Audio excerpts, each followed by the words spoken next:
Well, hello, hello, hello, and welcome to the BGKY Imagine Hackathon 2026. For those of you who don't know me, I am Dr. Boss,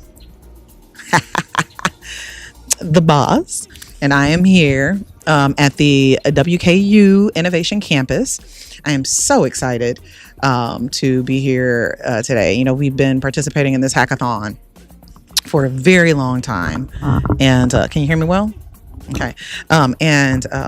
This is what, oh my gosh, Trinity, which number is this for us? Get on the mic. Which number is this for us? Number what? Of this hackathon. Is this like the third or the fourth? This is my second. So it's my Your third. So it's my third. And every time we do it, it's a little bit different. The first time we did it, we had a lot of teams in here. It was really, really fun.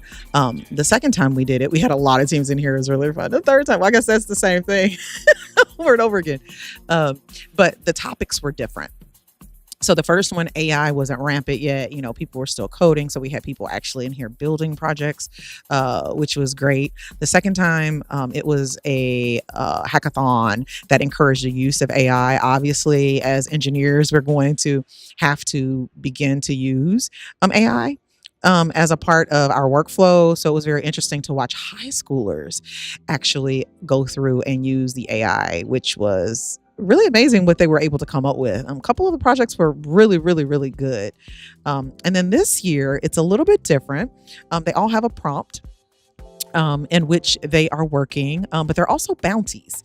And the bounties have a little bit more information. I'm actually going to ask the bounty lady, Kelly, to come over and talk with us about what the bounties are and what, you can expect from this. And, we will see what ends up happening. But thank you so much for joining us today. We will be back live in a little bit. As you can see, the schedule is there on the screen. We will be back on at 3 o'clock.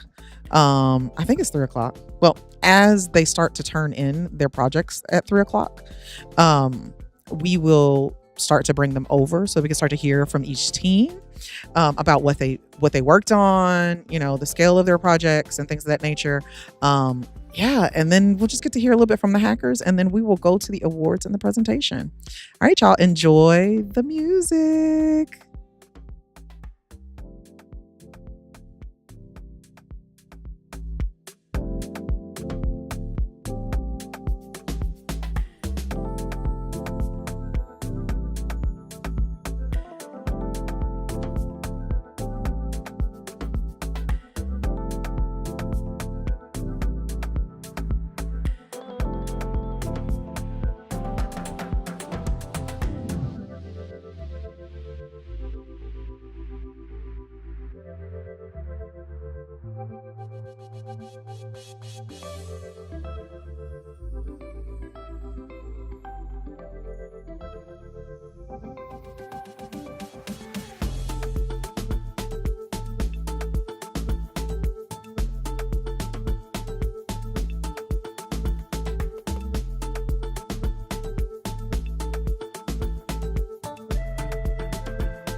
All right, just testing the mic real quick because we're about to interview some people.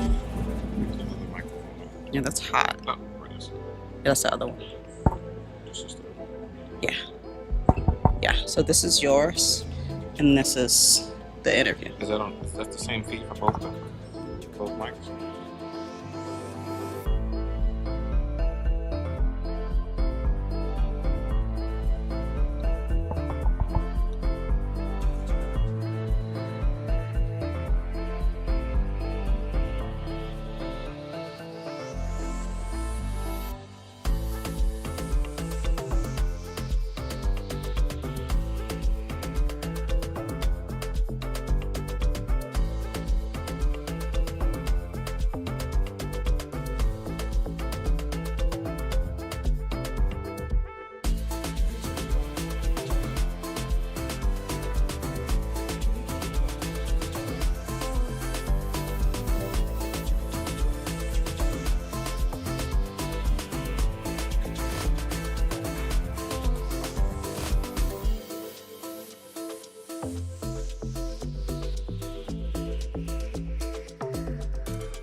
Oh, wow.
It was muted at the top. Is that one muted? Is it red at the top? Top. Hello? There Hey, we go. there we go. There we go. All right. Sorry if y'all watching that live. This is Dr. Voss's computer, not mine, so I had to look at a few. All right. So, this is just time for you to talk a little bit about your project. We have some questions if you need Okay. some help with prompting, but if you also just want to talk about it, you can also do that as well. So, Sure. what would you like? You can shoot me some questions. All righty. So, I guess the first question is, who are you, and what did you make? Yeah, my name is Kyle Groves. I'm a computer science student at Western, and I didn't necessarily make anything crazy. One of the bounties today was to come up with a solution to a problem that a local business was having. So, worked on trying to figure out what hardware they'd need to solve that. Came up with a little dashboard using Claude and spun it up so that they could try to simulate different scenarios. Perfect. All right. So you answer the question of what problem you're trying to solve. So out of everything that you build, can you talk a little bit? Sorry, I can hear myself. Let's remove this. Can you talk a little bit about what you're actually proud of? Yeah. In the project. So with projects like these, I've kind of dabbled in the space of connecting networking and hardware with unique scenarios. You know, in this case, we have to use a solar panel to power a remote camera. So it was interesting trying to figure out the power budget. You know, as camera's running, it uses power, but if you're, powering it with a battery, it'll run out of charge eventually. So you've got to figure out, like, I've got this certain amount of sunlight, this much power coming in, and then you also have to account for, like, time when there is no sunlight and even cloudy days and stuff like that. So I was pretty proud of figuring out what specific solar panel battery combo was needed for the hardware. Oh, sweet. So you're answering all my questions. So before I just let you just answer or just share anything else you'd like to share, what would you do next time if you had a little bit more time to work on this project? With a little bit more time, I'd actually like to talk to the guy who proposed the bounty to get some more information on the specific scenario they have. We were just kind of told we need this camera to work about 400 feet away from any, building. And that's about all we got. We knew what, company they used for their cameras, but that was about it. So probably talk with the customer, and then just kind of do a little bit more contracty thing. Yeah. May also do something with code. CS, we do a lot of programming, but I didn't really do much of that today. So it was an interesting change of pace. Yeah, so I guess, was this the first time where you had such like a broad set of instructions and built something towards it, or? Yeah, I would say so. And I've had my own projects where they just kind of pop up in my head and I figure it out as I go. But, in class, we've always got, very strict requirements, whereas this was just kind of, here's a few parameters and see what you can figure out. So, yeah. Mhm. So since it's like your first time doing this for someone else, do you have any advice for anyone who might be working on something with such broad instructions where you can't actually talk to the customer directly?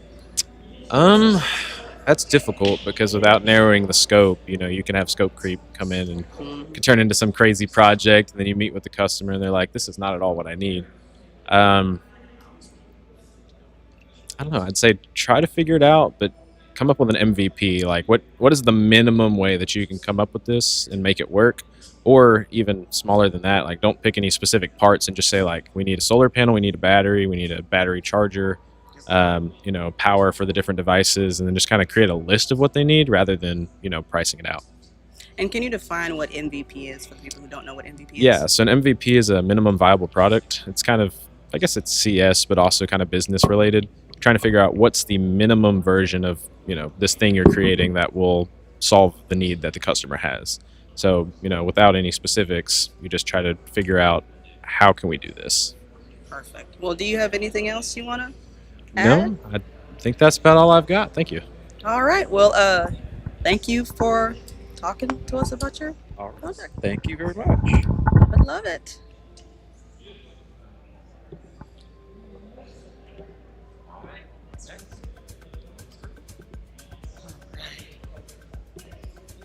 are ready for the next group. Sit at the last 3 chairs. So since we only have one mic, so whoever wants to, whoever wants to talk, or whoever is talking. Is this where it needs to go? No, you can each person. No, I mean like this. Yeah, that's perfect. And can you unmute the mic? Is it like a call and response?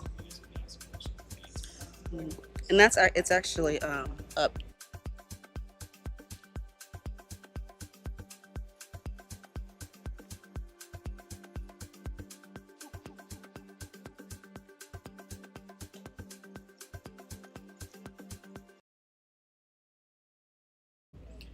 All right.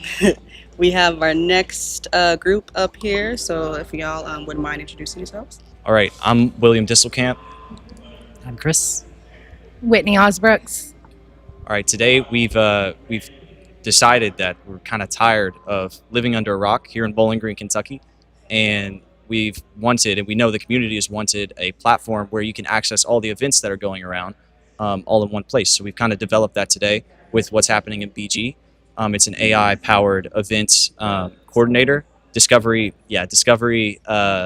platform, and you can have personalized calendars and add all these events. Say if you're interested in going to one, if you are going to one, and it's there's a lot of stuff on the back end that my guy right here can You explain. can also plan events. Yeah. Yep. Yeah, so we got it working end to end. So basically on the back end, it's just like a pretty standard Node.js setup. We have PostgreSQL database, an Nginx server. So it's up there, and well, we're just going to be trying it for the hackathon, but it was ready to go. hmm And Whitney over here can explain some of the personalized AI uses, right? So users can text natural language commands using OpenAI, and it will add them to their personal calendars and stuff. You can also add events and submit events and groups. Anyways, yep, that's it. Yeah. Sorry. And if you have any questions, I mean, then you can ask. We answer those questions. Yeah. So you all talked about what you built, but what are each and every one of you's most proudest part about what you've built? I think. I can take that. I mean, I'm impressed that we got it working and going as far as it was, right? I mean, with hackathons, it's always a bit of a race against time. And yeah, I mean, it's also impressive. We did use AI to help build it, although, I'm a software engineer by trade, so, I didn't need to like rely entirely on AI. But, honestly, I'm just really impressed with what can be done these days using AI technologies. It's a real accelerant for projects like this. Yeah, and about how long, for the people watching at home, how long did you all have to build this? I think it's about 6 hours, was it? Probably. Maybe a little shorter, maybe. Got here at like 9 o'clock, Mhm. and then Started until 11 o'clock. probably. Maybe something like that, yeah. Yeah, but I mean, 6 hours for like a complete deployed application these days is pretty good, honestly. I mean, times have really changed. Yeah. You don't have anything? My favorite part of the what's happening in BG platform is definitely the map. I really like our map feature and how similar it is to more ergonomic things like Apple Maps, and how you can drop a pin where an event might be happening, and you can post your event and explain like what's going to be going on there and at a date, time, and you can view all the events that are happening and what people have posted all on the homepage. And that's my favorite part of it personally. And I like that you can plan ahead and it personalize your calendar, and then you have an option to just print your calendar, and then boom, Oh, it's right there. Forgot Yeah. about the printing. Yeah. So I have everyone talking. So one more question before I allow you all to share anything else you want to share. So if you had more time, if you had more than the 6 hours, is there anything that you would do with that extra time? Do you want to take that? Yeah, we had a long list of things we wanted to add, right? But one of the ones that I really wanted to put in as well was having an AI basically go out there and scour the wider internet to find events for you. So instead of needing to say, what you're looking for, it might be able to just go out there and maybe go on Facebook or go on Instagram and basically read back events and create a calendar automatically. Because as great as this is, I think it does put a bit of effort on the people that are adding events to the system, and making that effort go away with AI. I think that would be really helpful here. But yeah, I mean, an app like this, there's just a long list of features and improvements and things we could put on top of it. We were playing with Gemini API, adding Yeah. that in, right? Yeah, Gemini was going to be the next step there. Yeah. Okay. Mhm. So, using Gemini to then, is that to interact with? Yeah, because users? Gemini being part of Google, it has access to all of Google's search results. I see. So that would have been a really good way to pull the data in. With companies like Facebook, in some ways they're gatekeepers to this, but by using Gemini, we'd be able to just pull things in directly from web results, and I think that would get us pretty far on the next steps. That was definitely a hurdle we had to work past. Was the Facebook kind of gatekeeping like a lot of information, because people use Facebook and Instagram for posting all kinds of different events, and we had to kind of get the platform to work around that, because you can't pull from Facebook's data, right? Or at least not legally. So Well, yeah. Okay. Is there anything? Any final thoughts? Anything you want to share before I let y'all go? Yeah, I mean, I'm great to see that there are hackathons in Bowling Green. Sometimes I feel like you have to go a little further out to find, technology events, but it's great to have more and more of that happening in Bowling Green, so that it's just closer to home for all of us. Oh, lovely. All right. Well, thank y'all. Thank y'all. absolutely, thank you. Grab the mic. There you go. Thank you. That was great.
All right, we have another group here. I got it. Sweet. So I have a few questions if y'all need it, but if you prefer, you can also just talk about your project. We can do that as well. Um, can you unmute the microphone? Sorry. Button at the top. Very. Just touch it. It's a touch. Yeah, it's real sensitive. Perfect. Is it on now? It sure is. Alright. So we can use these questions. You all can talk about it. But so do you all have a preference? I mean, you can ask. You can ask. Right. So we'll start by who are you and what project did you work on? So first of all, I'll talk about myself. My name is Mohammed Al Jawi, and I am an international student from Yemen. And I finished my first year here in Western Kentucky, and I'm majoring in data science. I'm minor in computer science, and I'm pleased today to join this hackathon. Love it. So my name is Omar, and I'm also an international student from Pakistan, and I'm currently in my master's program in computer science with a focus in AI. And we built a project about about new BG, where Mohammed will explain a lot better than I am because I'm a technical guy. No worries at all. So basically, we built an app that actually solve a problem where like a problem that we solved like as non-locals. We came here to Bowling Green, Kentucky. So as we heard, Kentucky is a city like as people say like don't have a lot of stuff, and people who show up to this city like usually don't know where to go and like don't know where everything is, or even sometimes they use Google Maps. Like it might show you like wrong stuff, like places where they're gonna be open while you're actually showing up there while they're not. So we created big data set where it has all the information about these, and then we created a pipeline using some AI APIs that helps, like Google Gemini, like we use that one to help and fetch these data like for the user, and they can like get them all like in an easy access way, and you can get all precise and well organized like data. So basically, it will help people. So, for example, if you look for, because I've been a resident of Bowling Green for like past half year, 1.5 year. So the problem that I was facing that whenever I looked for nearest places, since I don't have a car, I used to walk to these places. But turns out these places don't even exist. So it was a big problem for me. So using that theory, I was like, let's just create something that you can use. So I just marked down the places that I know really exist and we created a data set. Once we had that data set, we just created a RAG pipeline, which is like a technical term, but it's retrieval augmentation generation. So what it does is it converts all the data that we collected into a form that AI can understand. And whenever a user prompts its query about asking a relative question about stuff, it generates an answer, and it also the answer is generated from the data set context. So we explicitly made sure that our data was very proper, structured in a format that the AI can understand, because AI can be dumb most of the time. So you have to make it in a very good way. But yeah, it was to make people who have come to Bowling Green and just searching stuff in nearby, and turns out they were not existed, or they don't even have anything. So it's better to have a trusted place where you can use it. So there are some stuff like added. We made sure like we know this city is like a refugee area, so we made sure like in case like there is a refugee is gonna be using it, like we added like the language centers, like refugee informations, and like healthcare where everything, or like even like pet healthcare as well. We made sure like to include everyone in there. Yeah. So y'all really put a lot of your experience into this project, I'm hearing. So you technically are your customer in that sense, Yeah. right? So We were inspired by our struggles, I guess you can say that. But yeah, that was one of the motivations, just to make sure that people get to the places they need to go and don't have to waste their time, basically. yeah, love it.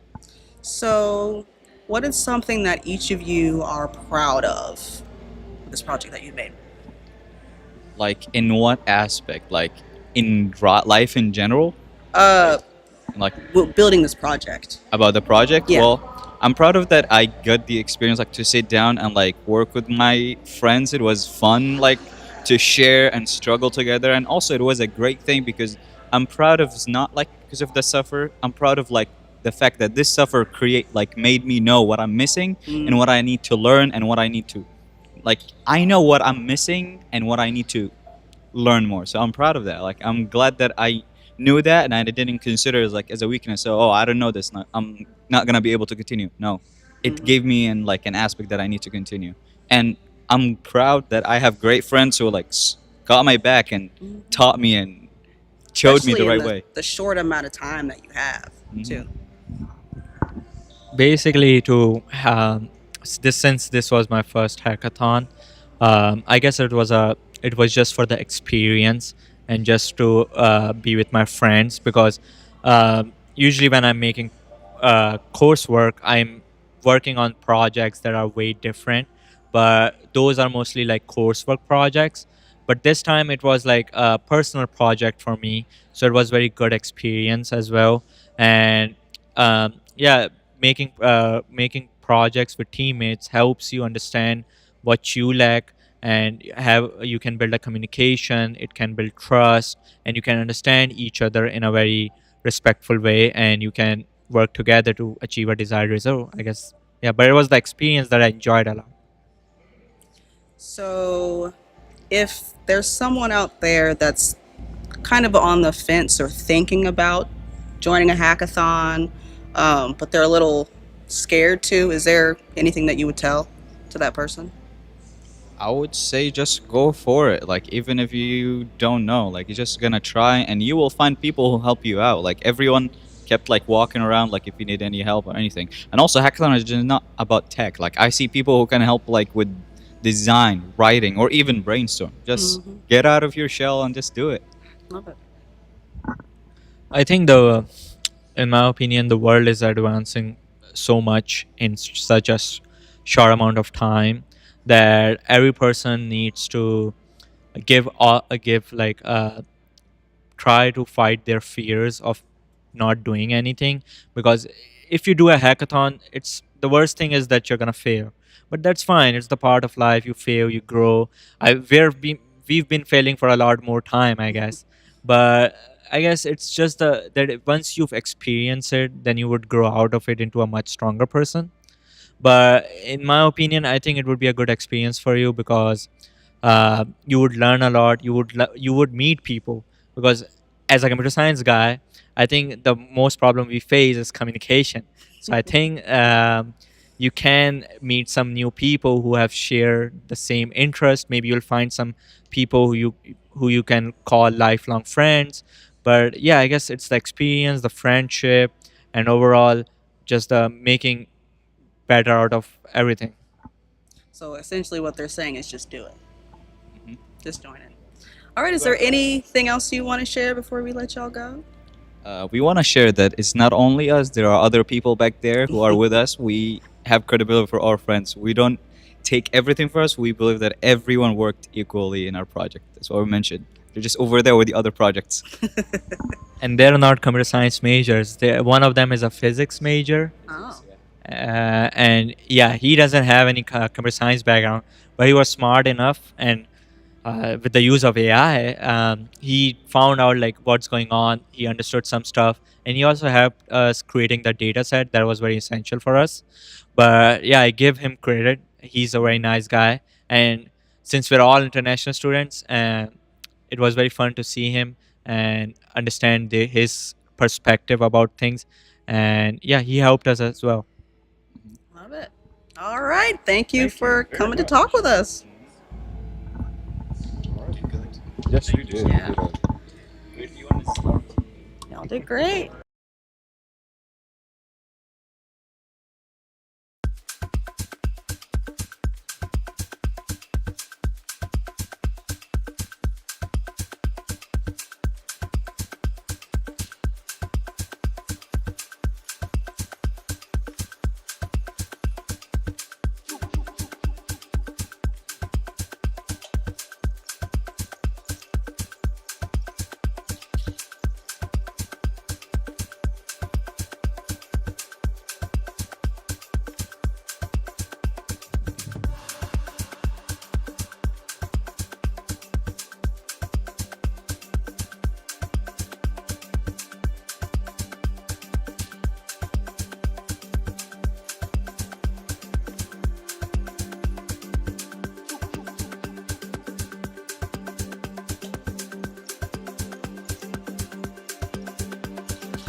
more teams. Testing the mic out a bit.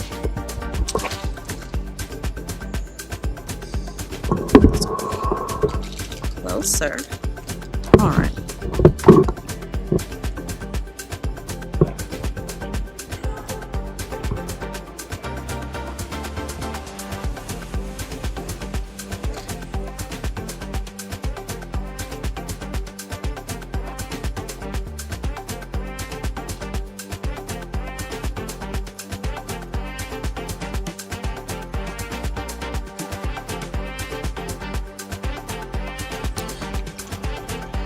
We have our next group walking up.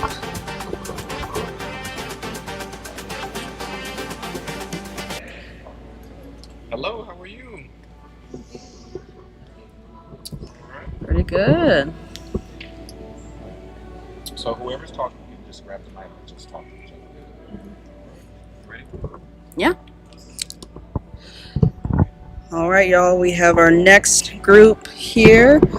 So I have a set of questions if you need those, but feel free to also just freely talk about your project. The first thing that we're going to have you do is tell us who you are and what you worked on.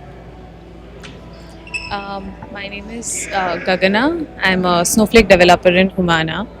So today I usually build a lot of apps, applications based on different ideas. So today I got a really good chance to build an app for one of the concepts provided, and it was more of wellness related, something close to what I do. Usually I am part of healthcare department, so it was really nice to like dig in a lot of ideas and bring out a nice app. Yeah. Hi, my name is Riya Patel. I am a computer science major at WKU, and I have previously worked at a small firm company in Mumbai, and I am completing my master's year. I'll be interning at Kentucky Maisonette this summer, and I really got a great chance working with her, coming from a experience health department like an industry, and we both collaborated like this application and some ideas we were exchanged, and I would say it was overall a good experience to be meeting professionals and looking at what people have built. Love it. So what application did you build? So our application is related to stress. It's like a stress measuring app. It's like based on. It's more a fun and interactive app where a person can just open the app and like play a certain games. It's like everyday basic games, and based on that, the AI kind of generates a certain measurement of the stress level, and it gives like really good suggestions, tips for people to do every day. So our app kind of has a schedule as well, where you can like earn points on each task that you complete. So it's that is like the baseline, but there is also another reason behind it. So, like, I think so. One of the main highlights of the hackathon and the challenge was to integrate Bowling Green and like the future of it. So we kind of come up with this idea to get the doctor professionals, healthcare professionals, and some stores which would help us. Which would help the users in getting in touch with the professionals very easy. So whenever like they play a game, and if they are kind of more stressed, then a suggestion from the AI would be to consult or just get to meet a doctor. And after completing the task which the AI suggested and playing games, if they get good scores, the scores will accumulate to a certain to a certain total amount. So if the threshold and their XPs which we have set is meeting a certain point, then they'll be available to get a coupon code, which will be from a store here in Bowling Green, which is of course a mock for now, but there's an idea that can connect people and their businesses grow. Yeah, I love that, especially nowadays, because it's Yeah. really hard to find some Mhm. good professionals.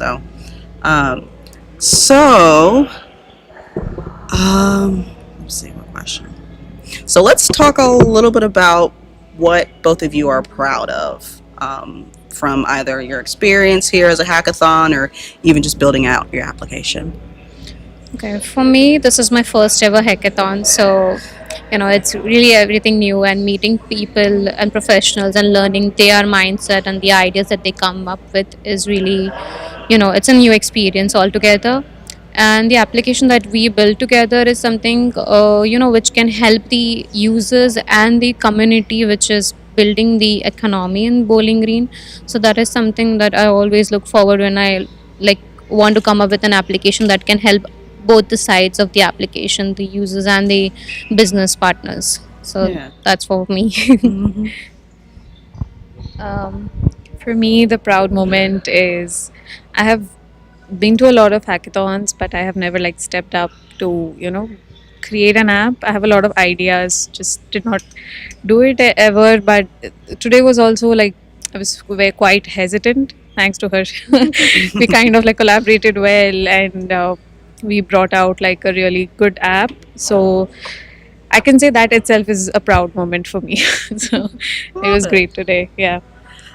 So do you have any advice that you would give to any future hackathoners? Mm-hmm. For future hackathoners, I would say when you have an idea, like don't hesitate. There is AI coming up. We have a lot of resources available. You can like build things really fast. So never like cut down on your expectation with the app. Like always make sure that your concept like builds more and more. Like let's not like have a limit for everything, because today we have AI, tomorrow we might have something that builds an AI itself. So it's there is never a stop for anything. Like keep building is what I would say. Love it.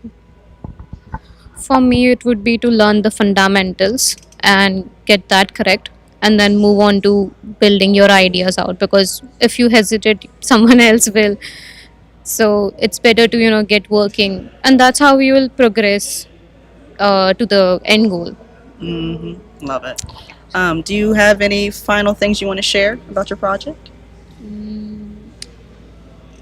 For the project, I think so. That's pretty much it. Like, yeah, which is I think so. The project's idea is to like stress relief. So I think so. People should work and maintain their life balance accordingly. Like Love that's it. what my guys. Yeah, and since this was like for daily workers, for basic laborers who don't find things to do, like they find a few things very stressful. That's the reason we built like little games to help them out. They make it interactive, so that kind of brings out like the most child side of them, Hmm. and not like the stress side, because obviously we are all adults and we have so many responsibilities to take care of. We Yep. forget to be that child we were once. So that's the reason we had to like we implemented games in this. So yeah, that's one of the most the that was the basic part of the app that we enjoyed creating. Yeah. So yeah, that was amazing experience. Love Thanks it. to the team. Yeah. Oh, yeah. So y'all had someone else, other people on your team too, working on the project. No, she just. I was talking about the platform here. Oh, Yeah, I see. I see. I see. hackathon. Okay. Well, thank you two for sharing about your project. Thank you so Appreciate much. it. Yeah. That's great. Hmm. Shoot, I wanna play with that app. Stress relief. I like puzzles. I like games. All right, I'll turn the music back on.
right, we have our next guest. All right. So I have a few questions that we can use, but also feel free to just freely talk about your project. But the first thing I'm going to have you answer is, who are you and what did you build? Cool. I'm Ben Bayless. I built Curator. It's a creative platform for students, and they can essentially own their work not only at school but for the rest of their life by attaching it to blockchain, and also profit. Love it. Yeah. So I know you mentioned blockchain, but exactly what problem were you trying to solve? Yeah. Okay. So I'm sure you were a student. You're probably a very good student. But at school we spend so much of our time, and I didn't find that to be necessarily fair, and I didn't see it to be the best function. So I thought, well, how can we do the work? Because with social periphery, you have to combine coming systems with current systems. So how could we iterate the current model into something that is better and like a base layer of quality? Mm-hmm. That answers. Okay. Yeah, it definitely does. So explain how your application works. Ooh, okay. So by using your student email or ID number, because all students have ID numbers, at least in the state, you can join Curator and essentially upload any file that you make, and same for teachers, and associate it with the ERC contract. And I used a Wallet Connect API combined with a Google API, and it was pretty simple. Yeah. So to the non-technical folks, what did you just say? Ooh. So what you make at school, you can upload it online, attach a digital contract to it, and then put a price on it so it can be sold to other people. Okay. So your parents could buy it, someone in your community, someone in the class, and depending on the logistics of your contract, you can determine what is actually sold. Also, here's the kicker. With the social periphery, we have to merge current models. Okay. So I built an extra feature where teachers got to approve if something could be minted or not. Mm. So that would allow some sort of comfort. Yeah, And like a gate. Yeah, right? appropriation. And if you have a biased teacher, there's an admin, like a principal override or bypass. Okay. That way, there's some sort of like, if your teacher hates you, yeah, yeah, because that, it happens. Yeah, it does. So what were you most proud of within the project?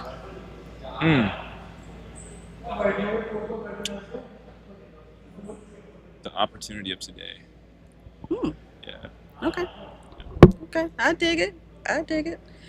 So if you had a little bit more time, what would you do with that time? Ooh. I was just over messing with the aesthetic. The aesthetic is sticky. I should say nothing. I should say it's perfect. But for this quick iteration, I would make it more aesthetically pleasing.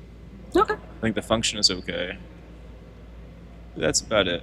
So It diving more into the user experience, or actually making it look different, or both even. I would probably simplify the user experience and then just take a thing. I would do more with less, hopefully. Yeah, Okay. I was rushed, Mm-hmm. so I did a thing or two that I didn't think was perfect. It's okay. Okay. So if there's anyone out there who's thinking about joining a hack, but they're kind of on the fence, they're kind of scared to join, what would you share? I am them? the person to speak to, or to listen to, Love either or. I'm a farmer who's dyslexic Mm. and was not trained, but I came and did my best and asked questions, and I had an idea, so I just sent it. Yeah. Love it. So you're essentially telling them to just do it. Don't be scared. Yeah. Just join it. Yeah.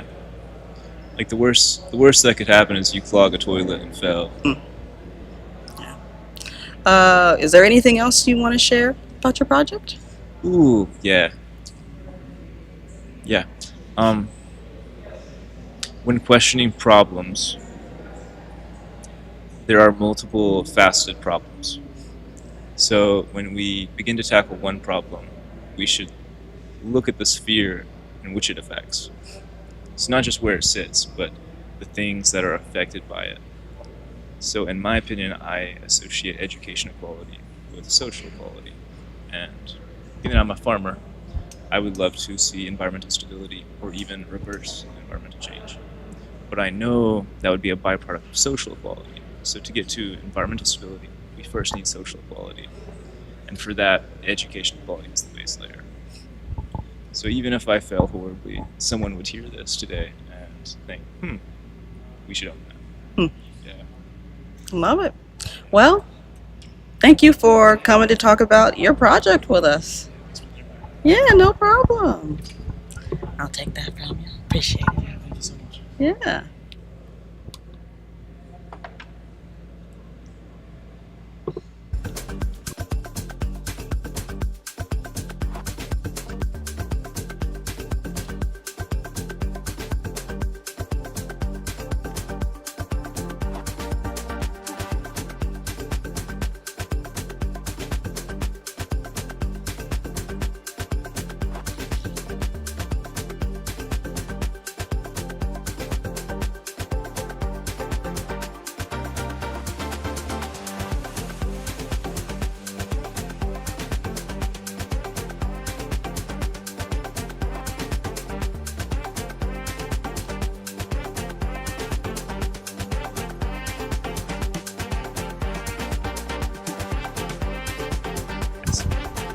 What's up?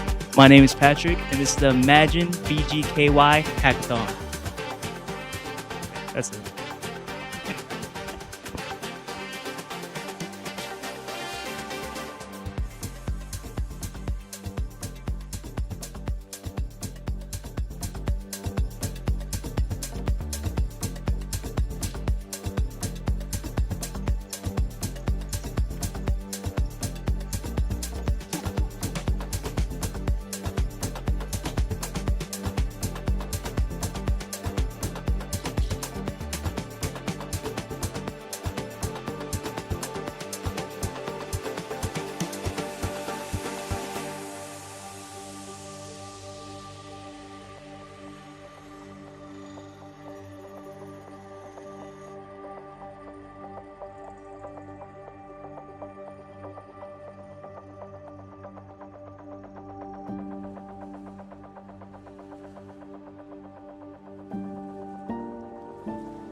All right. We got someone else coming. What music stop?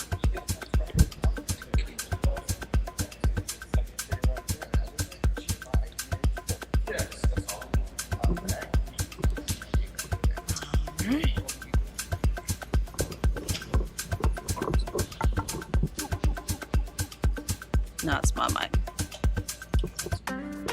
Oh.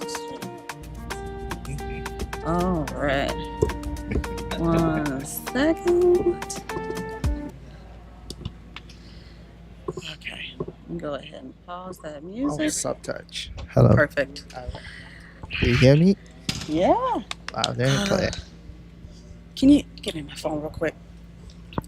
So I have a couple questions on my phone just in case we need that to prompt you, but also feel free to just speak freely about your project. But the first question that I am going to ask you is, who are you and what did you build? All right. So my name is Victor Aham. I am an international student at Western. I actually just graduated, but I'm still doing research over the summer. And I mostly do all things AI, deep learning specifically. I apply deep learning computer vision to seismic data, which is like an ultrasound of the subsurface, we call it. So, and today I looked at the project with MoveWell, which focuses on employees' well-being. And I think one of the major challenge is that employee lost interaction with other softwares or other solutions out there after 8 to 12 weeks. And the key idea I wanted to implement, or I'm working on, is to build a desktop application, kind of. Okay. So it's basically like it pops up, it's timed. For instance, when the employee logs in the morning, we have something that just like the Apple Watch prompts us, oh, it's time to drink water, it's time to stand up. But rather than make it a separate app, it just pops up on the screen. And until they perform that task, for instance, until they get up, they won't be able to continue working. I see. That way, it is not a separate application, rather, it's built into the computer. And every employee has to work every day. They have to log onto the computer, then they have to also do this in order to proceed with their task. So that is like the key idea. And it's going to be like an easy one and just built on the software, on the desktop itself. It could be, web-based for like, if the employee has to do a lot of like tasks on the web, and we just a simple Chrome extension, something like that. Otherwise, just a simple basic desktop app, but one that is integrated with the Within the computer. within a computer. Yeah, that was my idea. But then it was requiring so much more than I expected, so I couldn't pull it off today. Hopefully, sometime in the future. Yeah. Shoot, 'cause it's a real good idea. Yeah, because it forces you. 'Cause that's the only way to make a There's habit. no beating it. You have to. Otherwise, no work, and no work, no pay. Yep. So, what part are you most proud of? What you've I done? think it's the idea. The coding stuff you can figure out, but if without the right idea, you do not know how to start running. I have the idea, I know what is required, I know what I am currently lacking. I can source for those either by learning the skill or simply hiring somebody or collaborating. But without the idea, there's really nothing to run with. So the idea for me is the most It's a good idea. Shoot, you should be proud of it. So I think I know the answer to this question, but if you actually had more time, what would you do with that time? Would you build out the entire application? Or would your idea change a little bit? my idea will probably change, but this change would rather be driven by a feedback. I need to get something out there, get responses. Oh, this worked, this didn't work. Then that can inform the future iterations. What features to add, what not to add. What was an overkill. Try to keep things simple. Okay, So love that it. So even iterating over. non-tech savvy employees can still get the benefits. Hmm. Yeah, So, is this your first hackathon? it is. Okay, okay. It is. So, do you have any advice for any future hackathoners? Oh yes. I think the key to success is just start. Mm. I came in here a novice. I'm living with an idea, a bright one, and I just have to keep running with this idea, and who knows what might come out of this. So my advice, well, first to my future servant, to anyone, do not be scared. Just get in the ring, and you can figure it out from there. Mhm. The best way Or to learn is by doing. They say Mhm. so. Or like what I like to say, I say do it scared. Yeah. Even if you are Do it scared, Start just do it. scared. Yes. If you Start scared. started 2 weeks ago, today you're 2 weeks better at it. Shoot. But if you don't start, you ain't going nowhere. You're going nowhere. It's just an idea. And ideas die. Yep. So, do you have anything else you'd like to share? I like to just appreciate everyone who put this together. It was my first, and it certainly won't be my last one. Love it. And I appreciate what you all do. Really, thank you all for putting this Well, together. thank you for coming on and talking about your idea. I Alright. love it. All right, thank you for having me. Yeah. All right, thank you. China.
Stop me, no give up, no, I know I won't. It's already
Speed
Plug that in.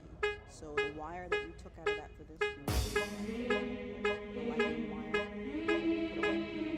plug it in.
Where's the lightning cable?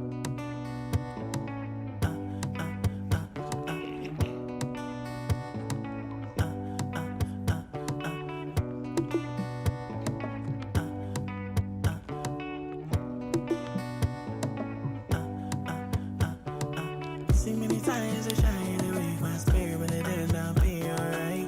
Before you plot against me, just know I prayed against it. Think twice.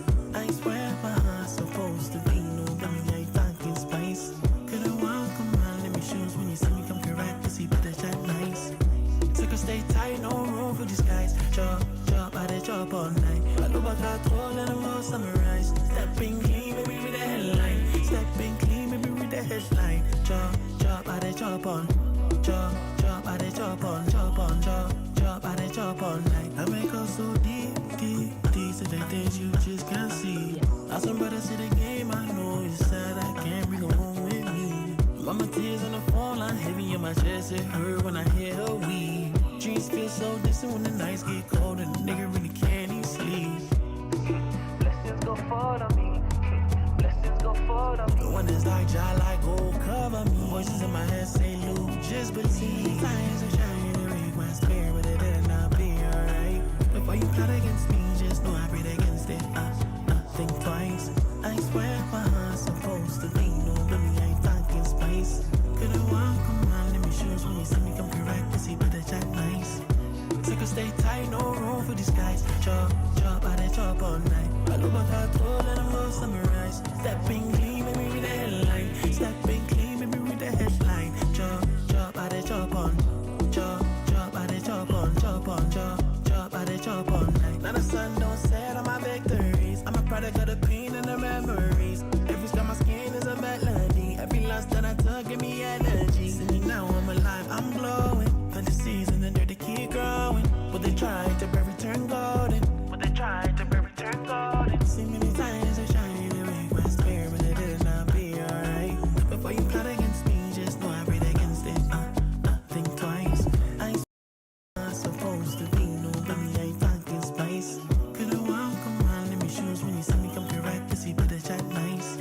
Sucker stay tight, no room for disguise. Chop, chop, I dey chop all night. I look back at told and I'm all summarized. Stepping clean, maybe with the headline. Stepping clean, maybe with the headline. Chop, chop, I dey chop on.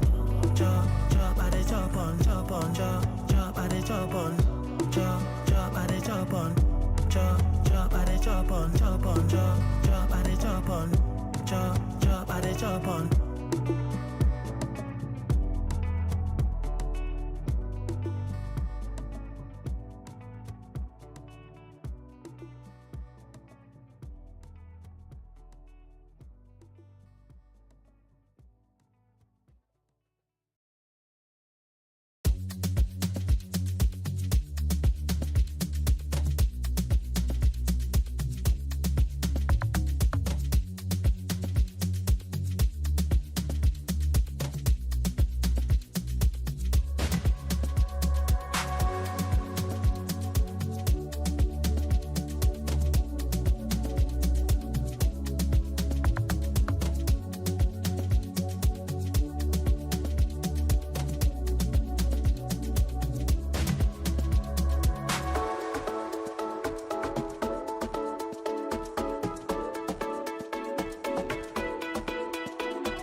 interesting things you saw, you want to share with us. Anybody? Just want to share something you've seen today, something interesting? Something new. The robot arm is cool. Exactly. That's my first one. I'll start. The robotic arm was really cool. I don't know how many of you got the chance to look through what he was doing, but he programmed the robot to actually pick up stuff and do things. So that was one cool thing I think I saw for the first time. And it's basically just using some camera sensors to actually just try to aim at things and pick them up. That was cool. That was cool. Anybody else have something else you saw today that just piqued your interest?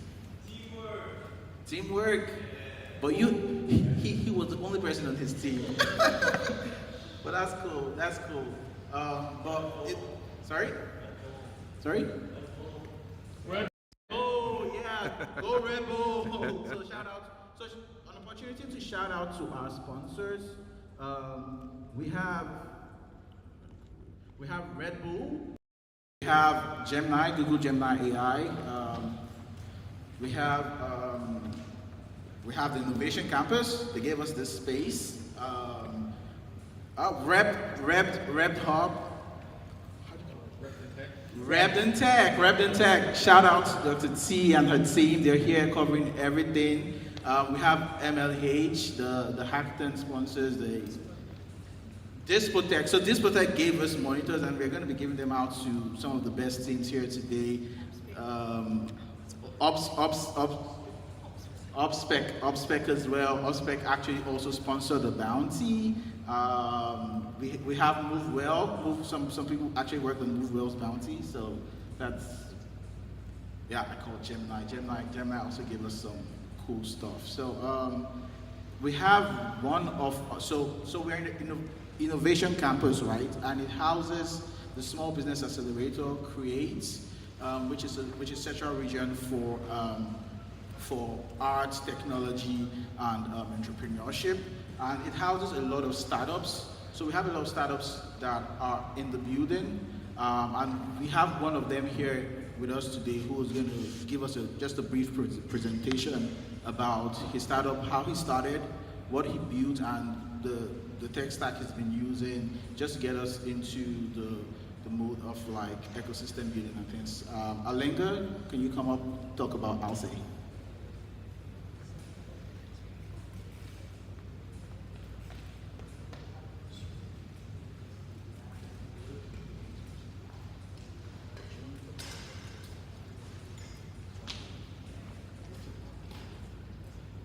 Good morning, girl. My name is Alenga, like he said, but you can call me Asende, you can call me Alenga or Elombelo. You know, I'm a guy who is always here. A guy, I can say no, he's here at the Innovation Campus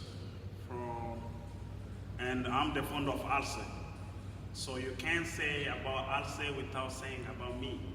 So first of all, I will start with my short story. My name is Asenda Lenga, and I was born in Africa, the Democratic Republic of Congo. And then, because of war, my family decided to move for safety reasons, and we moved in Tanzania. I was a young boy, I think 2 to 3 years old.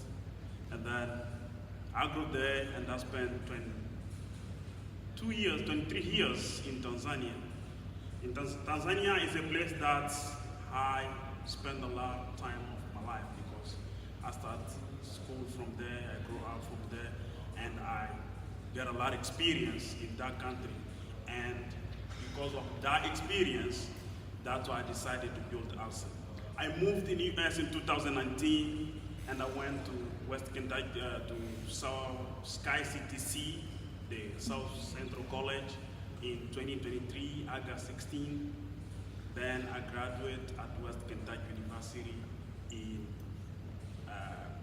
2024, December, right? December 6th. So, Alse is a philosophy that came from my life experience. I built Alse because of the philosophy of the marketplace that I grew. In my home village, the marketplace depends on the government decision. So, let's say we are in Bowling Green. We do have a marketplace here. It's only one place that you can go and meet people who are selling stuff. So you go at that place, you buy something, and then you go home. So to make those markets work and have a lot of clients, the government decided to divide the day of the weeks. We have 7 days, Monday to Friday. Monday and Friday, not Friday. And Friday was the day dedicated for my village that made the marketplace. On Monday morning, you can go to our village marketplace and you will find people. So some people came from other village around my village or other city, other state to come just sell and buy stuff in that place. Tuesday and the Saturday was another place, something like that. And this is the example even, I can give you that example right here. We are in Bowling Green. Monday and Friday is Bowling Green Marketplace Day. And Tuesday and Thursday and Saturday is Louisville Marketplace Day, something like that. So if you own a business in Bowling Green, on Tuesday you will have to move in Louisville with everything to sell. So I learned something from there. I saw that everyone is committed and to people who want to buy product, they want to follow where the product is to see what they can buy. And to those who want to sell their product, they go where they can find people who can buy their product. But when I came in 2019, there was a lot of people that I was connected with in Africa who called me and asked me, Alenga, can I buy a computer in the US? You see, so those people used to send money to me. I buy products for them and ship in Africa. And later, I realized that this is not just an Africa problem, but it is a global problem. Why? Even a lot of immigrants who are here, they still have the same problem. They receive call from somewhere and they buy product. That's why I built Alce. Alce is a marketplace, is a social network platform that designed to connect businesses to the global consumers with a future of social network, so you can buy a product on our platform, then target if the market is a good place to go or not. You all understand what I mean? So I came here in 2023 as double K student. I didn't know anything, but we have amazing people here who work for Create. They try to give me some instruction. An entrepreneur must be like this, must be like this. You have to wear like that when you are with people. You must be like this. So we have good people here who train us, who show us what we can do, what can be the first process when we have an idea, and what is the next step. So this is a better place. In 2024, I ran for Hackathon, me and this gentleman here and this guy, and I think our idea was the best idea of the competition. Yeah, that happened to me. So thank you so much for having me here, and I'm happy to see you again. Thank you.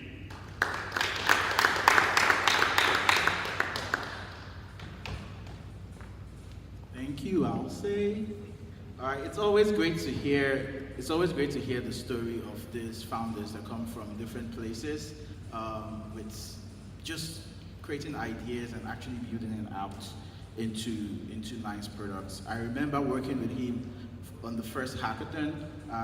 Will was also on our team as well, and we built out a community product where people could actually just go and share rides, request to share rides, and help each other out within the community. So there are great ideas that have come out of the hackathon. Just to speak a little bit about the hackathon and why we started it, which is what has happened here today, bringing people to just come together in one place, think together, create new ideas, and see how we could actually move our community forward. Opportunities for people to collaborate, network actually, and just connect, meet new people. I know a lot of us have met new people today, and the connections will keep growing. So it's an amazing opportunity, and we would like to thank you all, first of all, for actually being here. The thanks really goes to all of you who showed up today, actually went on the grind. I think we have like 5 teams who actually built out something amazing. This is one of them, and we're going to be calling them up to actually present in just a second. But before we do that, I'll just give another shout out and thanks to all of our sponsors. There are just a number of them that made this possible. There's Clipsy Cream, who helped us out with like breakfast. We have Pizza Hut, who helped us out with pizza. So we have a number of people that just made this possible and brought this to us. So just shouting out a couple more sponsors. And thank you so much. I'll call the first team for the presentation. They're up here already. And we have just 5 minutes for each team. So I'll hand it over to you guys now.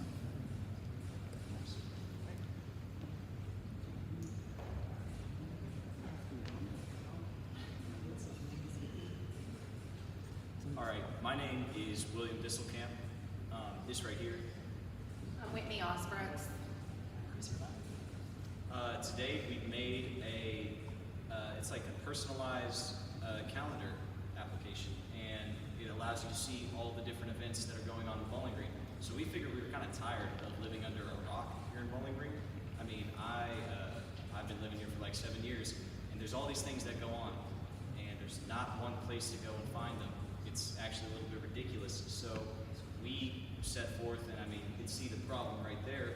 We're trying to find the next thing that's worth leaving the house for. So what we built here is a network where you can come here and look at the map. You can see all these different events that are going on in Bowling Green, and you can say if you're interested, if you're going to it, you can add it to your own personal calendar. And here I'll just demonstrate how that kind of works. So you come in, you put your email in, sign it to your calendar. And let's say I want to go to the Hackathon. That would be crazy, wouldn't it? So we're going to come over here where it says Hackathon, and maybe we're thinking about it, so we hit add calendar and interested as well. Sorry, I lagged a little bit there because of this HDMI. And now we're going to hit my calendar, and you can see that we've already added some events on here. And right here on the 16th, Saturday 16th of May, you have this on your calendar. And for people like Whitney, she really likes printing out her calendars, so we had a print function if you like having more physical copy. But it's really pretty intricate on the back end, and if you want to talk about that, Chris, that would be awesome. Yeah, so we built up a full system here, full stack. We have back end and front end here. The back end side is a Node.js server, PostgreSQL database. We have basically a RESTly API. So yeah, everything is fully built out here. We even have an SSL certificate website here, so you can actually visit it on your phone if you're interested in trying it out. I guess I should give the URL for that just for fun. Just pull it up here. If you're curious, you can just hit this URL, hackathon.jgrow.net here, and yeah, give it a go and see how you like it. Not in Discord, Yeah, we'll do that. Yeah, while you're talking. Sure, go ahead. So yeah, I mean that's pretty much the thing. Yeah, cloud server, hosted software. Does yeah. Want to talk for a minute, and we'll take questions. Well, we built this because we believe Bowling Green deserves one way to stay connected and without having to go to several different locations. But yeah, that's it. Are you all happy with what you built? Absolutely. Yes. I mean, my favorite part about this is definitely having the map, and having something where I guess we didn't really demonstrate how smooth it is, but like being able to come and click on an event, like there's a Hobson Grove house tour right? And you can open that in Apple Maps, and it'll just take you right over to whatever your map application is, and you can submit the directions, drop the pin, import it over to your Google Calendar. And if you have like an event that you're trying to host, then you can come down here and you can submit, and I'll fill this out real quick. We'll do Hackathon 2. I don't know if I spelled that right. We'll say Innovation Campus, and you can put, you fill all of this out, and you can host this so that other people can also see it in its end. And you hit right here, drop in on the map, and wherever this is happening, I mean, it's not going to happen where I'm going to click, but like, let's say it's happening, in the middle of this road that I've just clicked on. Now that is your event pin. And we can come down here and add event. It will be really fun. Hit add event, and now we can come up here, and if it's been approved through the reviewal system, then you can see Hackathon 2 is happening right here. Open the map, it'll take you to the exact coordinates, and you can come down here, just like we were showing earlier, and add it to your calendar, and say whether or not you're going. So it makes it pretty connected, I would say. Any questions? Okay, great. Yeah. Okay. Have you thought about like in the future maybe doing web scraping? Because I know there's a bunch of like different websites that do this in Bowling Green. Western has their own. There's like Spotted in Bowling Green. Yeah, so like, to be honest, that's exactly what we wanted to do as the next step. So we want to wire this up to some AI ideally, right? And then have the AI go out and find events for us, distill that down into an event file, and make it easily searchable. That's, yeah, 'cause I think you're right that is the hardest thing about this is getting people to add their events, but we now live in a new world of AI where the AI can go out and do that for us. Obviously, scraping Facebook is a little more difficult, but hey, there are workarounds for everything. And yeah, definitely with you, I think that would be great. And you had a question back there?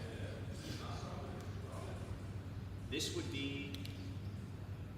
Yeah, I mean, we're not a full company yet. I'd like to do this as a nonprofit, to be honest. Like, at a certain point, this can become commercial, but with a lot of these systems, the hard part is getting the data, basically. And if it's a commercial system, that can be kind of difficult.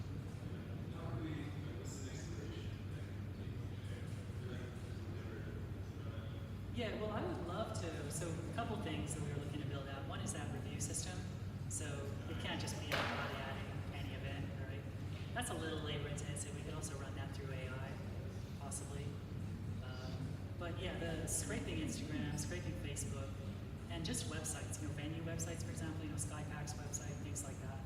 I think that would really take this, that would take this to the next level and make it kind of instantly useful for everyone. Yeah, I mean, another thing, it's just full of ideas. Maybe we could actually work with SkyPack and have them confirm the events that we read from their website, for example. Could do things like that. Just basically making it as frictionless as possible to add events, because I feel like with these systems, that's always the most difficult part. People will use it if the events are there. If the events aren't there, that's a challenge. I'm going to go ahead and stop questions so that we will have time to get through everybody's presentations. And I would love for everybody to stick around afterwards and converse and chat with each other, because I think there's still a lot of learning to be had from each other. So I would very much encourage everybody to kind of stick around and ask questions then, because that lets us get through the presentations a little bit faster. And then the judges will take a little bit of time to go and discuss, and that's a great time to go and mingle and talk to everybody about their questions. Yeah, absolutely. Thank you so much for your time, guys.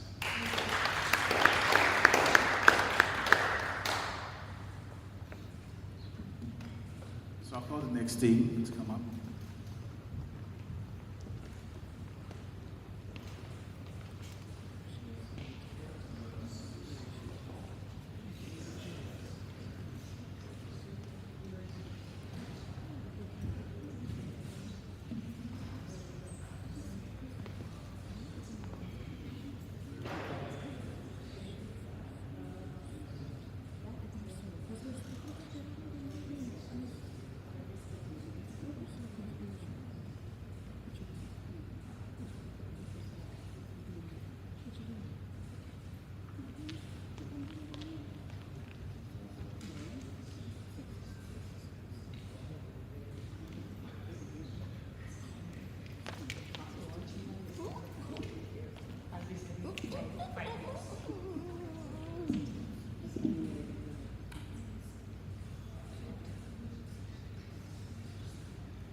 set of employees, they go through a lot of stress, they go through a lot of tension every day in life, and few people won't be able to explain it very well to any of the physicians or any of the dietitians, like any doctors. But if there is a platform that can grab that information out of you through just a set of games and then present it to a physician in a much easier way, that way the person does not feel more stressed out or hesitant to explain it, or even the physician is not does not have to do an extra hard work to get an information out of a patient.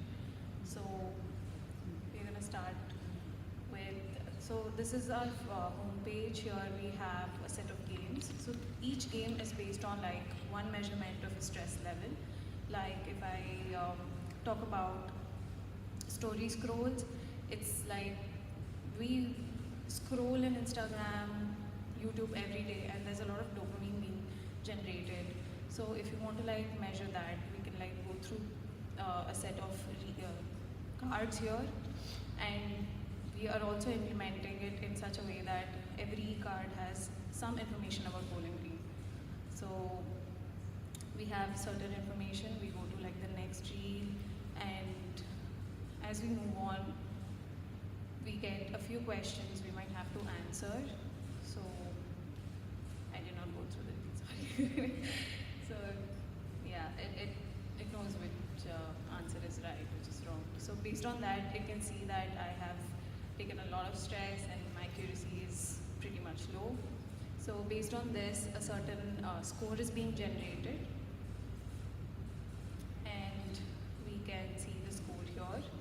And at the same time, since this is not just some stress relieving app, we need to find ways where we can reduce stress as well. So that's the reason the AI here is going to be generating a lot of tips, suggestions, and these suggestions it's very easy for you to drag and drop to your calendar, so that every time you tick that particular task, you get a certain a set of points. And even for the streak, if you use the application every day, you get set of points. The use of these points, I'll tell you, is rewards here. I have 670 points, and we have Zen Yoga Studio, which is in Bowling Green. It's like a mock-up, and we can use those points for a certain coupon code. It's like you're actually having a reward while using this application. Yeah, the rest. So yeah, the rewards actually here are for some industries or businesses that can collaborate for business purposes and monetization for this application. So each time I play a game, or daily when I check in daily into this application, the points will be accumulated towards this, and I can then avail any coupon which are available for that points. We also have a tab here for specialists, wherein a list of doctors, physicians, and coaches will be available. You can also see that they information we have displayed for which kind of insurance they support, and you can basically click on this option and enlist the coach. So here you can write a message and then check this checkbox if you want to share your over time of your results of playing games and etc., and then can be sent to a request. And the next we have is the resilience tab, which will show the overall stats of all the games that you have played so far, and categorize by games, of course. On the home page we have just a thought and daily streak and etc. So yeah, and this application is built in React TypeScript, and the backend is Firebase database. So yeah, that's about it. Thank you.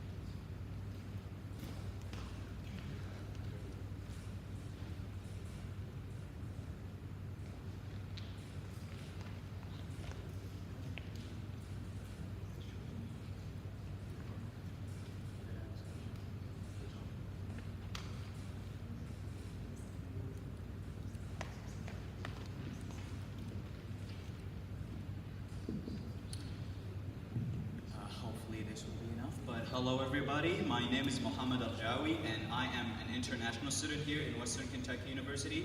And I'm majoring in data science and minoring in computer science. And I'm pleased here to have this opportunity to participate with my friends here in building something that we're proud of, because we use some heavy stuff. We built an AI model in there to help us in our application. So basically, we came with our problem from, first of all, I need to introduce my teammates. Sorry about this. Hi, my name is Omar. I'm also a computer science major. I'm also an international student. I'm from Pakistan. Hello, my name is Berdi. I'm a graduate student in physics and astronomy. Hello, my name is Dr. Abdul Basit Khan. I'm a research associate over here at CTR facility in Western Kentucky. I'm from India. So, What's your team name? What's your team name? UMA. Thank you.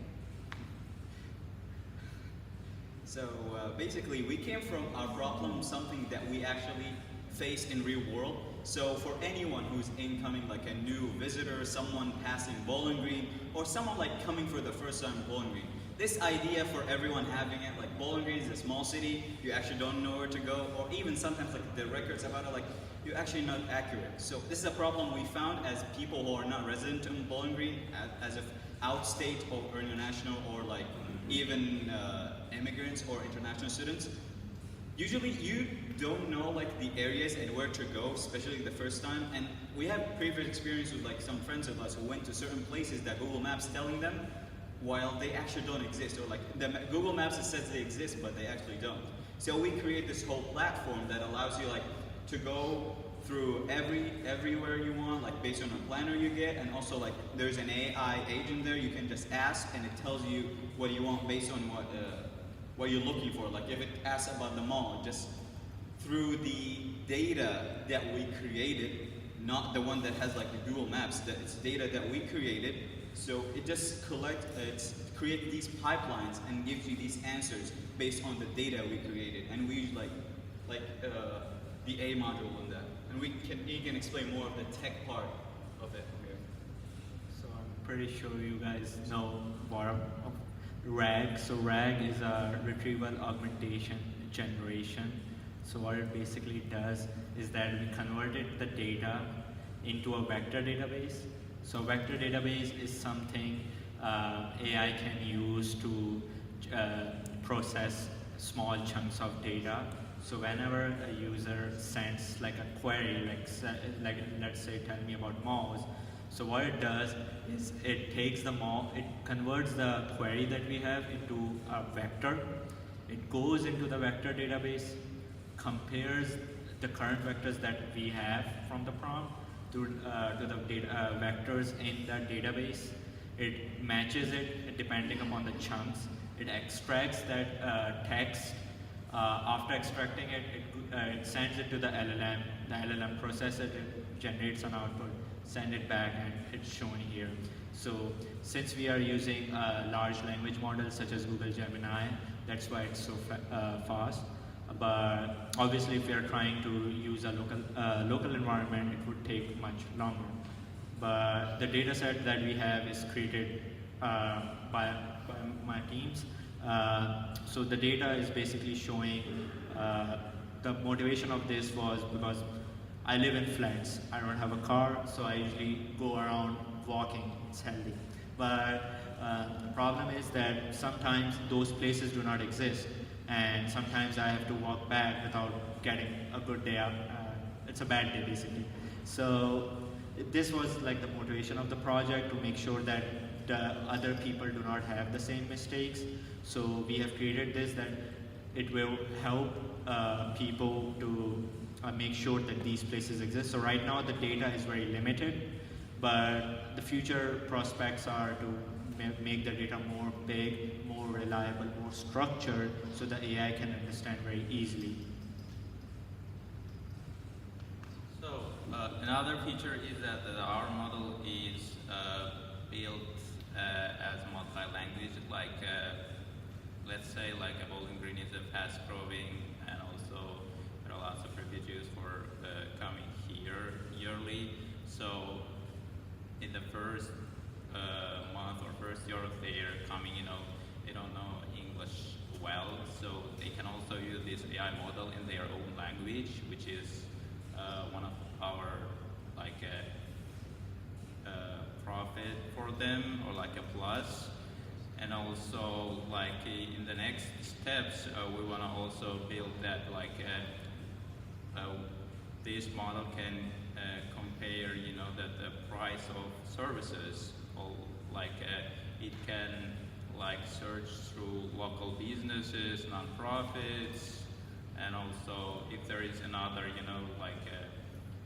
community events or a hackathon like this, it can give you real-time notification, so you can also get that notifications and put them into your calendar. So that's it. After discussion with the experts, I want to add one more point. We can, since as Umar told that there are some limitations with the data set, so we can a model we have a QGIS model. In that QGIS, we can pop up those locations which actually don't exist, however they are shown in the map. Since in the Bowling Green we have all the locations of all the restaurants, all the shops, everything, but all those locations which are not actually existing, we can red flag them, and then you can use that data in the data set. Thank you. Thank you, everything. That's all we had. Basically, the UI might not be the best thing, but we were everything on the eye. Thank you. We're back in English.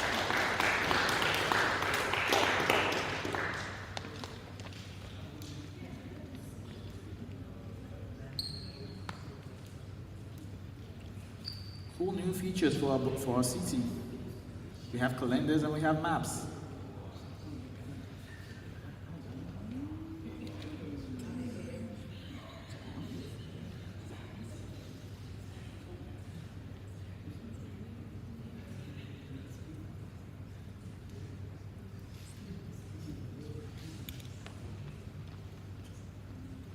Hello, my name is Kyle. I didn't do a traditional coding project. I decided to tackle the issue with the wireless camera, being 400 feet out, not being able to run a cable to it. So I picked this project because I thought it was interesting, kind of hit on some things that I already knew about.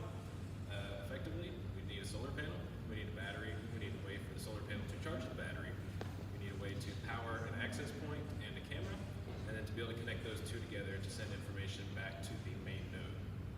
So the gentleman who we were working on this project for, or I guess in this case that I was working on this project for, is not here currently.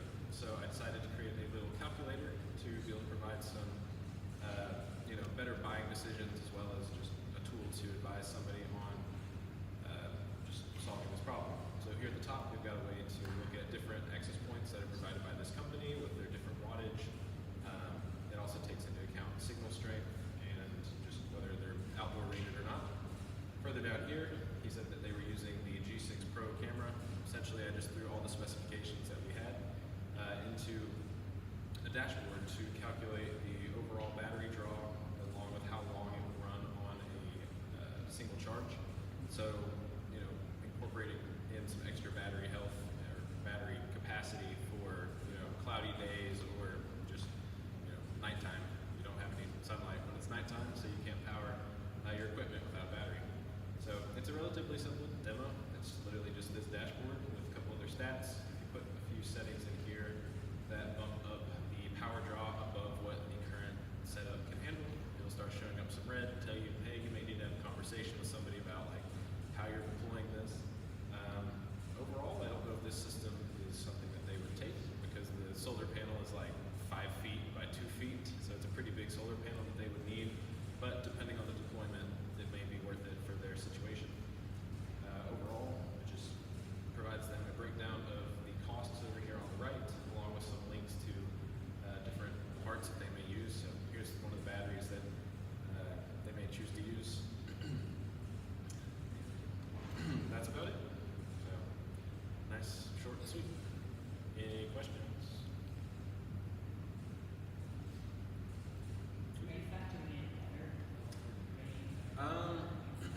So it depends on what you mean by weather. If you're talking maybe dust or snow or solar panel, not necessarily, but if you're talking about clouds and rain and stuff like that, up here it'll give you an average or an estimated runtime on the current battery setup. So if I go over here and decrease the cameras back down to 1, we have about 43 hours of runtime. So, you know, if it's cloudy for 2 days straight, you might run out of power towards the end of that second day, but the chance that you're getting 0 power from your solar panel is pretty low. Obviously, there's trade-offs when you don't have mains power, so kind of something to discuss further.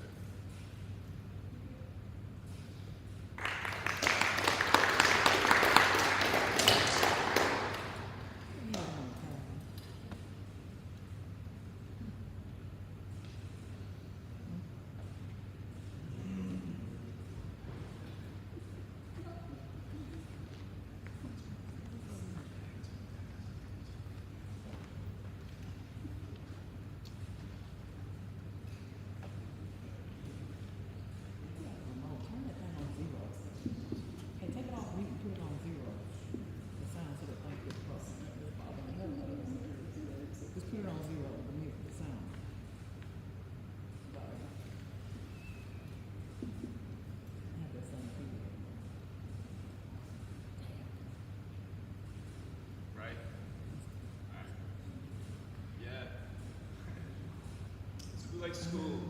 Anybody? Anybody love money? Does anyone appreciate their time? Yeah, same. Essentially at schools, I see a huge inequality in how time is spent. And right now, we make tons of things in school for hours and hours and hours, thousands, if not millions of hours, every year. And students nor teachers get to profit from it. So I made a curator platform where essentially you make something, you make an assignment, piece of content, and you get to upload it to an ERC contract and put it on blockchain, sell and keep profits.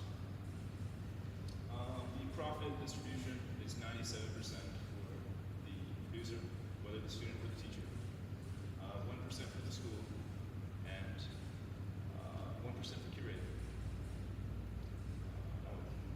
Pretty retro design. I like retro. What it looks like doesn't matter. The problem does. Understanding the problems as we see it. We've all spoke on problems today. And how we go about those problems is what defines us. So this may look goofy, and it may be hopeful at best. But what we take from it, that's what matters. So, questions? So is this just effectively a blockchain-backed market for resources for learning and education? Education. Yeah, it's like a paid learn. Okay. Very much. Which I would be a lot richer if we had that. Who else? Yeah. So is the plan to like partner like with schools as like a whole, or with the teachers, like on an individual level? Both. Oh, that's a great question. I haven't even expanded into it. So essentially, a teacher makes a access code, a joining link, and then you can join the link and upload your content to the link. And then the teacher gets to decide, like, God forbid a student makes something inappropriate, the teacher can decide whether or not it's allowed to be uploaded. And then there's also a principal, like administration override. So if the teacher doesn't like it, you go to the principal and say, hey, Miss so-and-so is mean and I hate her, and she doesn't like me, so she blocked my paper. But 3 things will happen. 1, does anyone have the family fridge where your parent keeps like every piece of horrible thing you ever drew? Some people were blessed to have that. That'll happen, and then every once in a while you look at Picasso's, random Picasso's. There's 1 fine artist within every 100 people. So within 1,000, maybe not. And then also, people within the class will also purchase. Like, let's say it's Valentine's Day and you have a crush on someone may buy your thing. But I think how our time is spent at school really matters. And education quality is the base layer of social equality. So going forward, we have to look at larger problems. Questions? I can click around.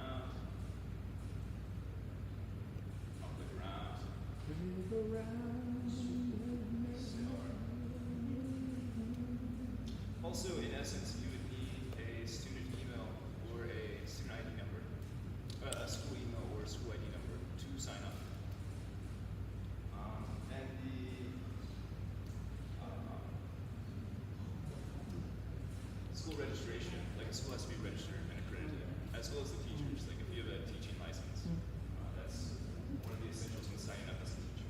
So you go here to sign up. Student, pretty modern, but for a teacher, there are multiple factors of authentication.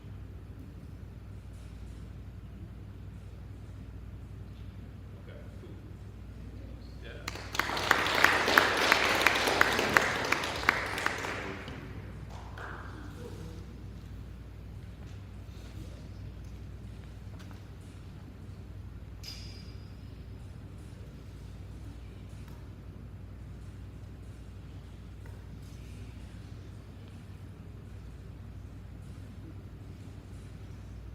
It should be the one on the floor there by your foot.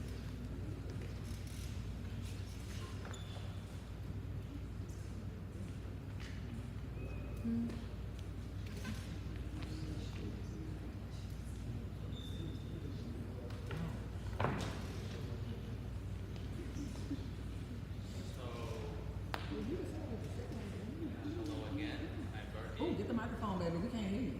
What? Get the microphone. It's right here.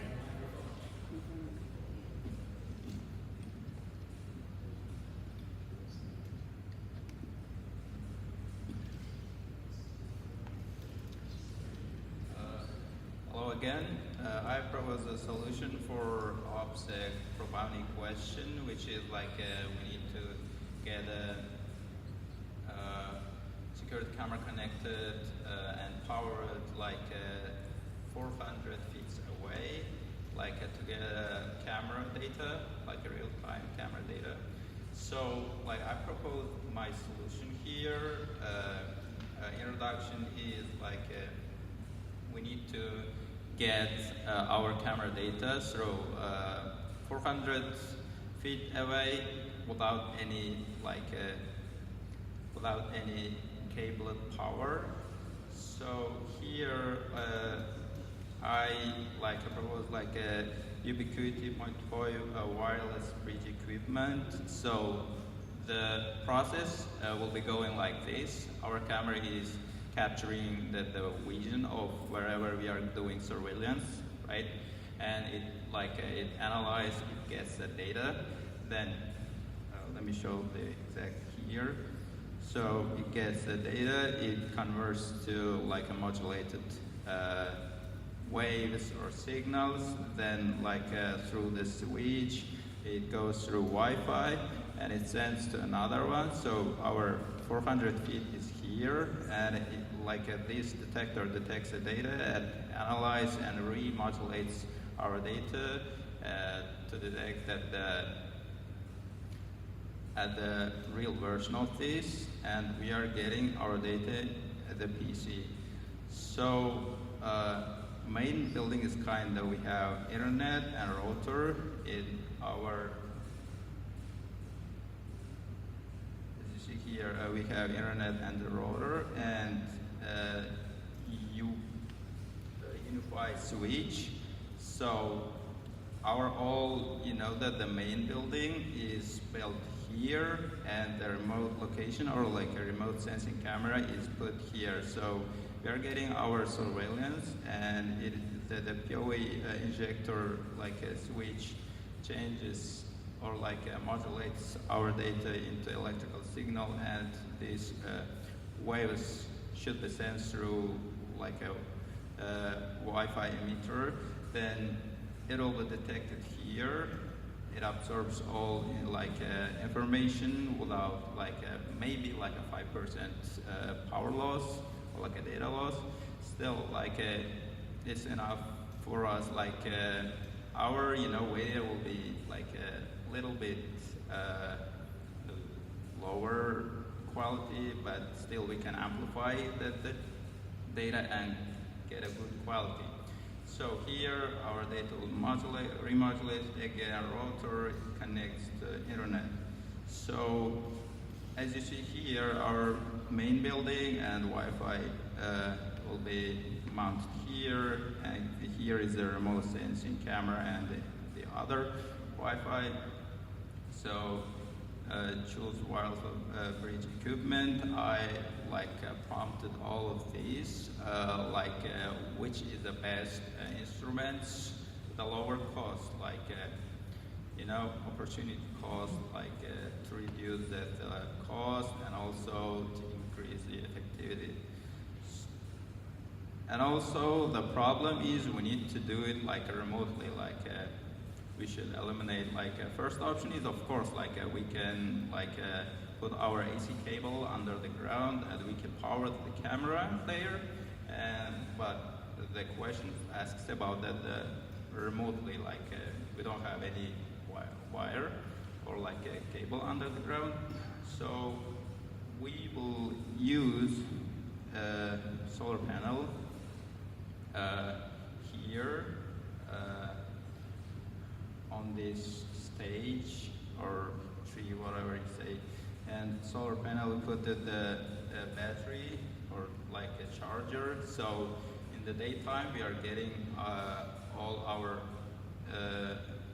powers from the sun, and it charges this battery, and we are gonna use it in the night.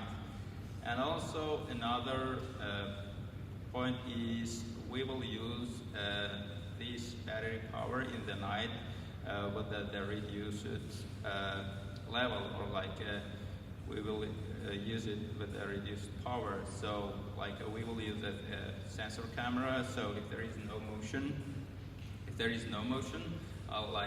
will use a reduced power. If there is motion, it automatically opens that its maximum level to get a good surveillance. And I also did these all investigations, what about if there is rain, snow, wind, wind or a heat. Okay, so I also proposed these budgets and reliability suggestions, equipments, and that's my summary. Thank you so much. I'm glad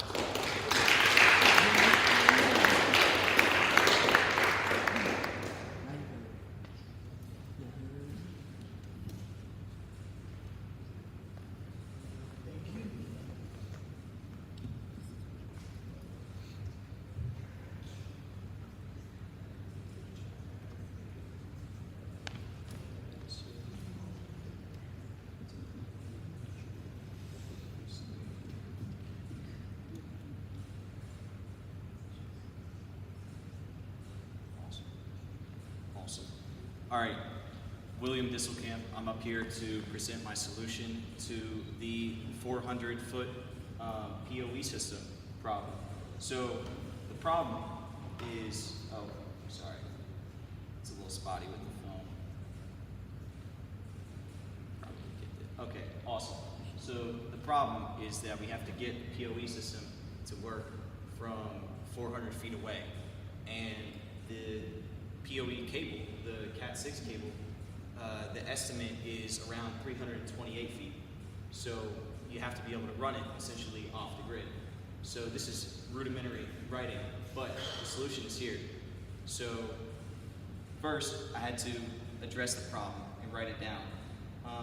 And the first thing that came to mind was solar power, because I mean, that should be the first thing that comes to mind for most people who are trying to run something without having it plugged into a main power system. So you have to figure out how you're going to make a wireless PoE.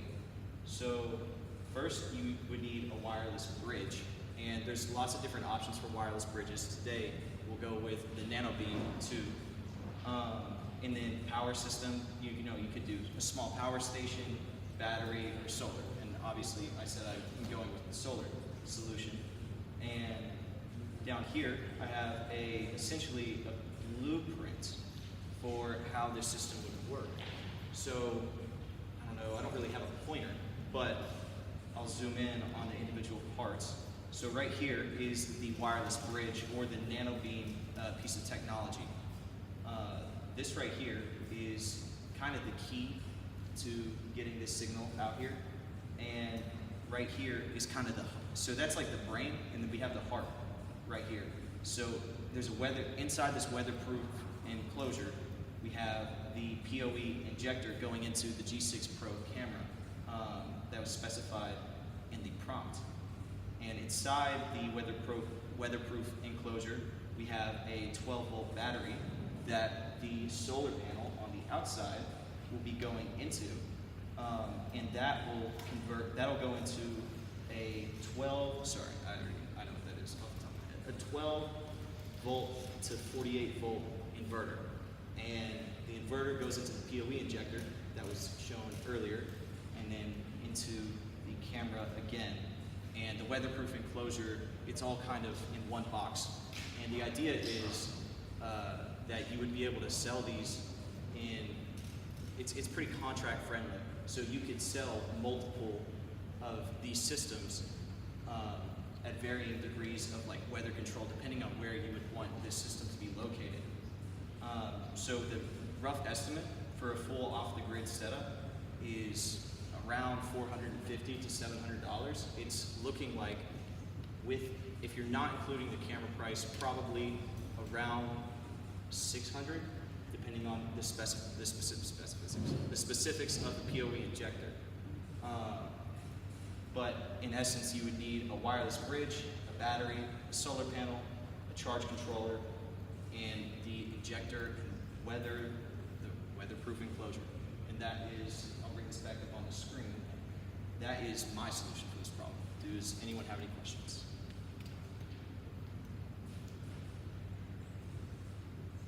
All right.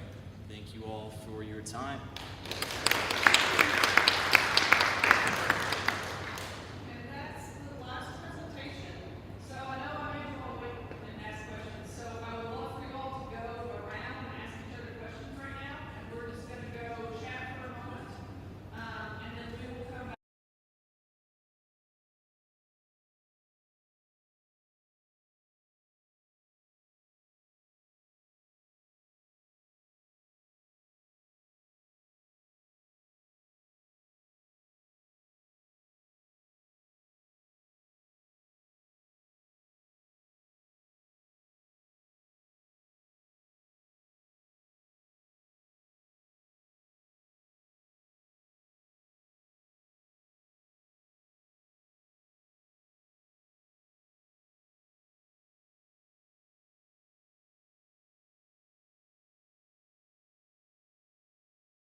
Tenerte de frente.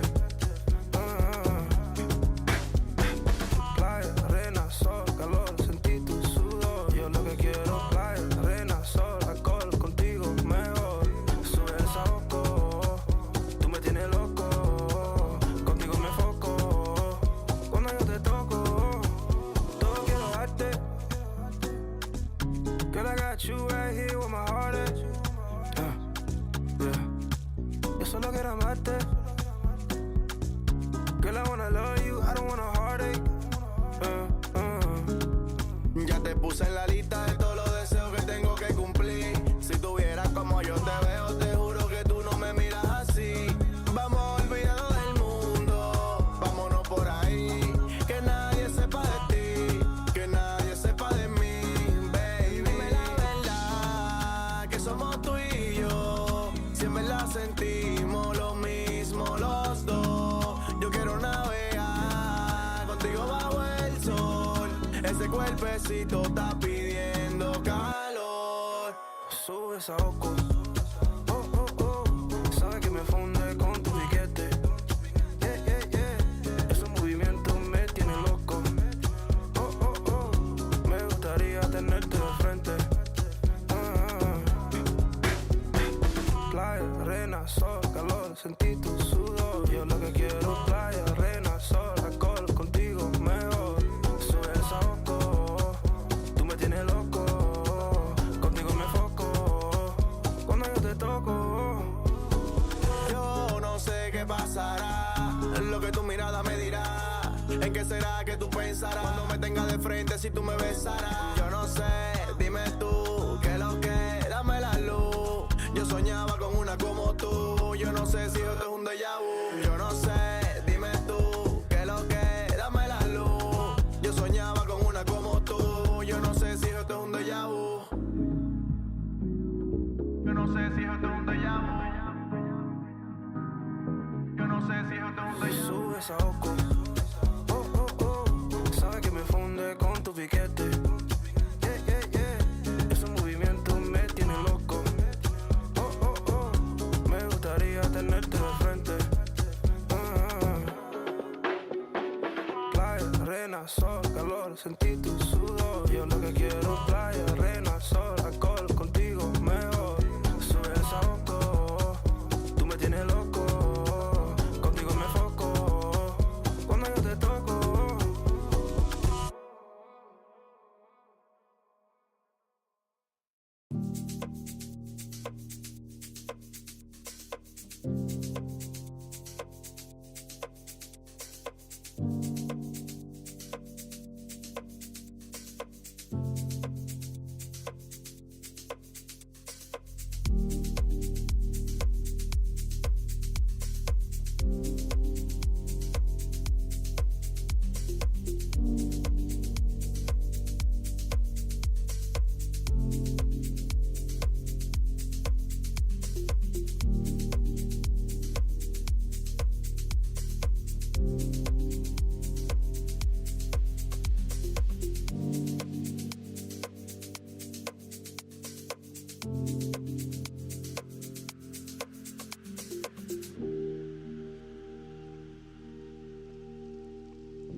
give away whatever electronics that they have to keep them in circulation, because that's the best way to recycle, right?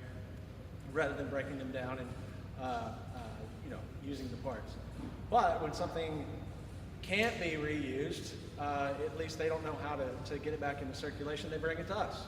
And we'll determine whether or not it needs to be refurbished or recycled. Recycled for us is breaking things down to their individual components, circuit boards, different types of circuit boards, steel, copper, aluminum, different things like that. But what you may be more interested in is the fact that we will refurbish or resell parts of those things. So you may need another SSD. Come see us. You may need some more RAM. Come see us. Because businesses around here will be very generous in how they want to give back, because we're promising to give back in other ways to you guys. Now I say give, but we have to make a little bit of money off of it. But it's not new. So it's dramatic discounts. If y'all have any questions or anything, you can talk to me. I'll give you a card. Visit the website, dispo.tech, and check it out. And we're over on Kentucky Street. It's really easy to find us.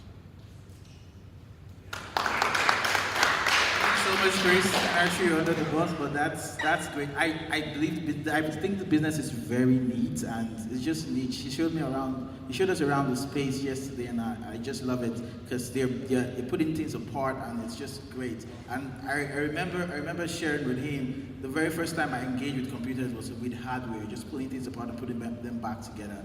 We're thinking about integrating some of that hardware stuff into the next hackathon, where we'll have people actually just build out stuff and just swap things and build technical hardware things. So you all can continue chit chat. But great, thank you so much, Chris.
our sponsors. We have Dispotech over here. We've got Pizza Hut, Krispy Kreme, MLH, T-Mobile, and the ones that have sponsored bounties as well.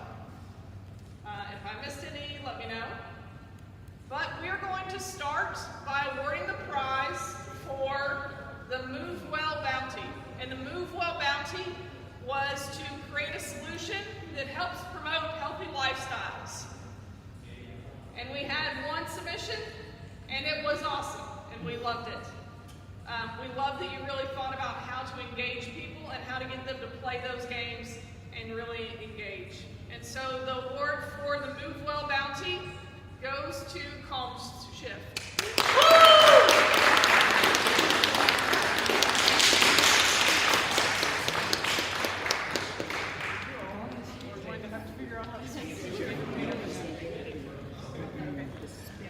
Oh, they're gonna go up there. And let's have everybody come up here and then kind of step to the side, and at the end of it, we'll end up with everybody on stage. This is my plan. All right, three. Girl, you better hold me. Perfect.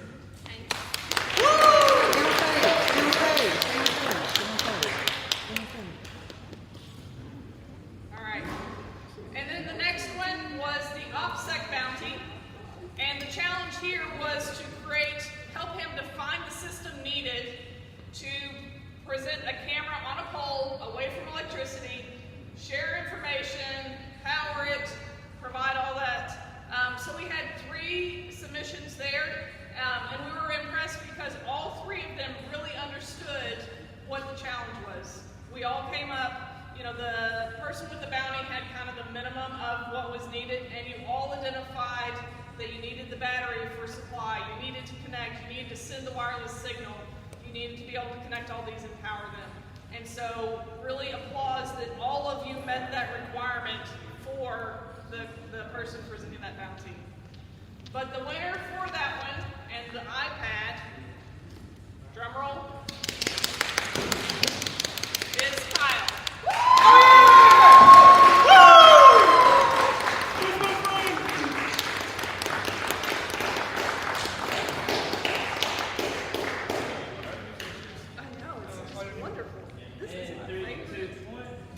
Perfect.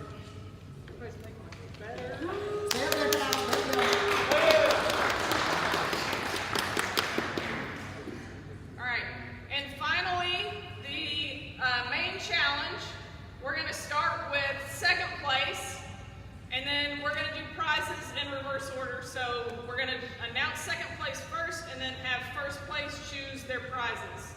And then second place will choose next. And so what that's going to look like, the prize options are monitors.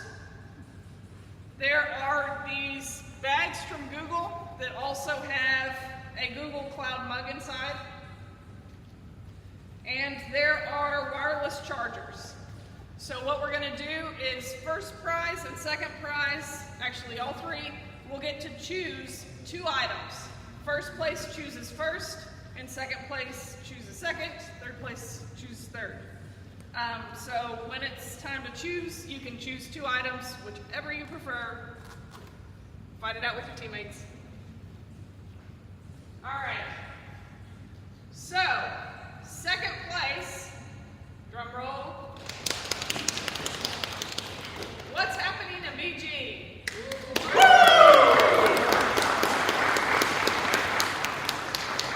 And with this, we really love that you saw a need, and not just a need that you're seeing, but that you've seen represented across all of Bowling Green, of a way to connect in the community and to see what's going on and to see how to engage better in the community. And so we really love that. And I do want to say that there was less than 1 point difference between Wasn't second it like a place. tenth of a point? Like it was like less than a tenth of a point. It was, yeah. Yeah.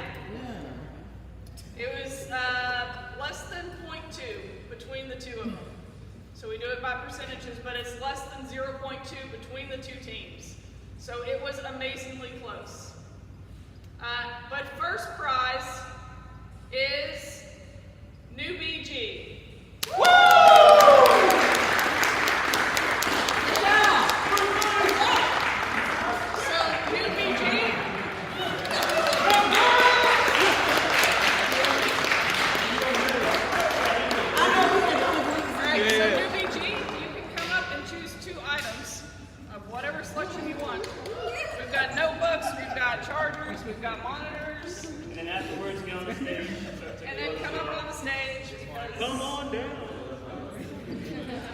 sticky note.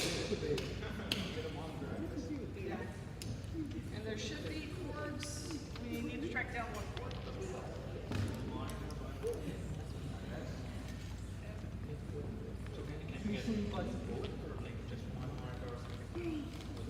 You can choose 2 items. You can fight it out amongst your team and what 2 items you choose.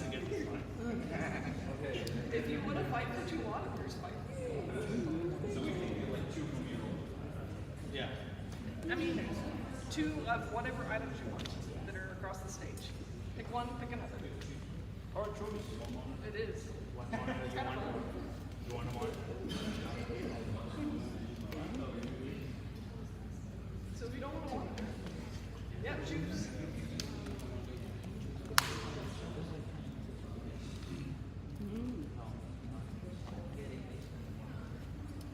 You got 1 minute.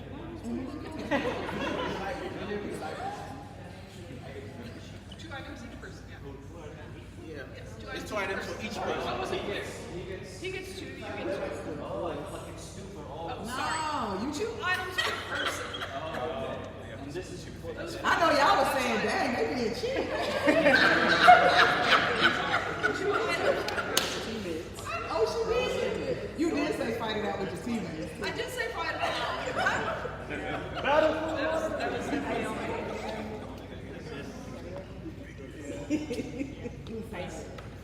All right, get on the stage. Get on the stage. Get on the stage.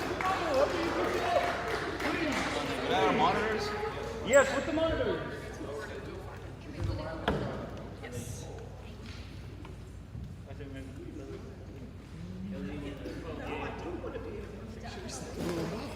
Can we get you off to the side real quick? So we get the thank you, thank you. All right, and 3, 2, 1. First place! Alright, in second place, if you want to come choose your 2 items per person.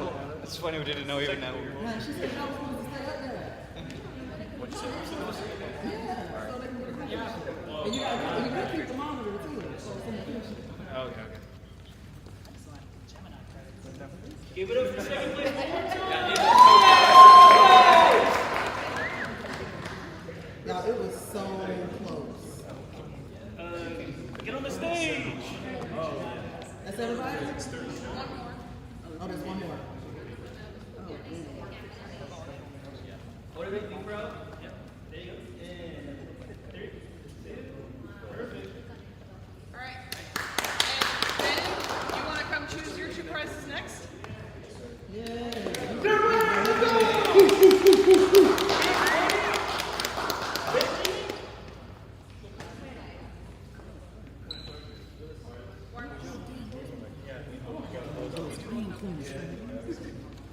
Hey, you want to get on the stage? Ben, go on the stage.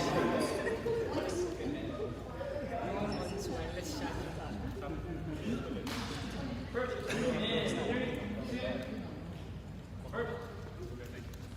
Alright, and if everybody can come up on stage now.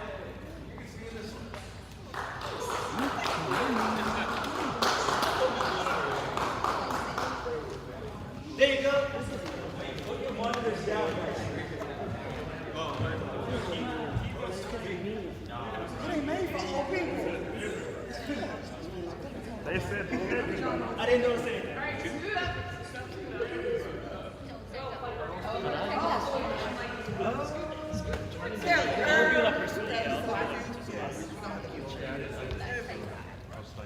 I got the big knees, honey. I can't do that. Sign protest instantly. Yeah, you can. Sign.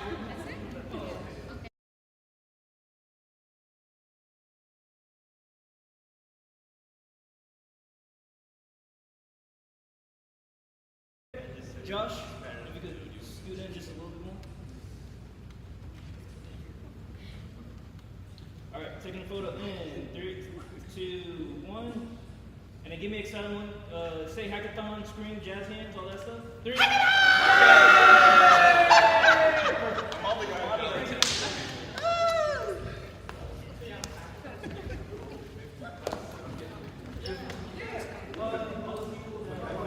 Everyone like once another photo. Yeah. One more photo. One more photo. Yeah, one more. We need one more photo. Yeah, I don't know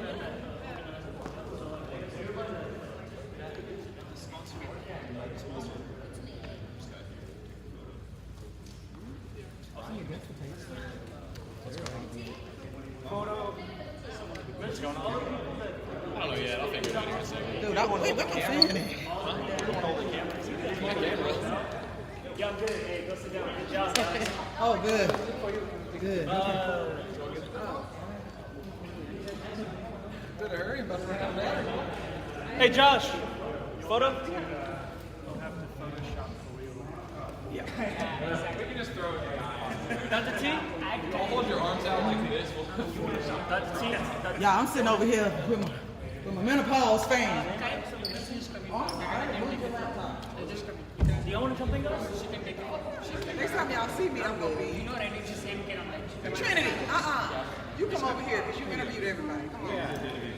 It's gonna be you from now on until I get too old to be leaving the house. I'm ready.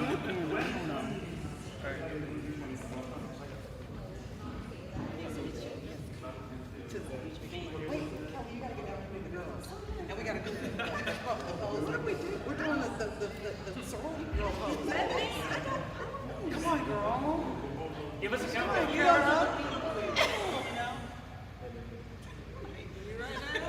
That's okay, and it's gonna look ridiculous. I just want you to know that. Thank you. Thanks. Are you good? Oh, girl, I'm sweating.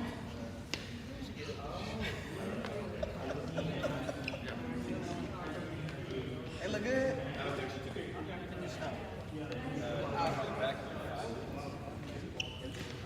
All right. You want to remember?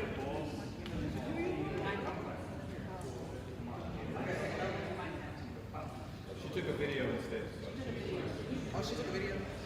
It's actually cute. All right. So this is the end of today. You can get a better picture. No, we're good. Well, it depends on what. If she took a little one. What? Don't you got? And this time I'm gonna put my fan around my neck so I can still get some air while I'm doing it. We're doing the pose.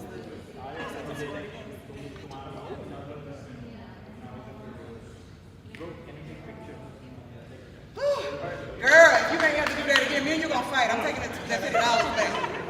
I'm tired. Okay, yes. Hallelujah. Thank you for taking the picture. We really appreciate all of you coming out because you all are what makes this really happen and really be a big event. We are going to do these twice a year, so once we're going to do it for high school students. Oh, yeah! So in the fall, we'll do one of these for high school, so we would love help on those. And you all are veterans at this now, so we would love you all to come out and help with the high schoolers. And then we'll do another one for everybody in the spring. So please come for that. In between, we do have the Regional Technology Council that is here in town. So if you love tech or want to learn more about it, that's a great way to get involved. And if you want to develop a business, this building is a great place to keep moving forward with your business ideas. So talk to me about that. But otherwise, thank you all for coming. Good job, everybody.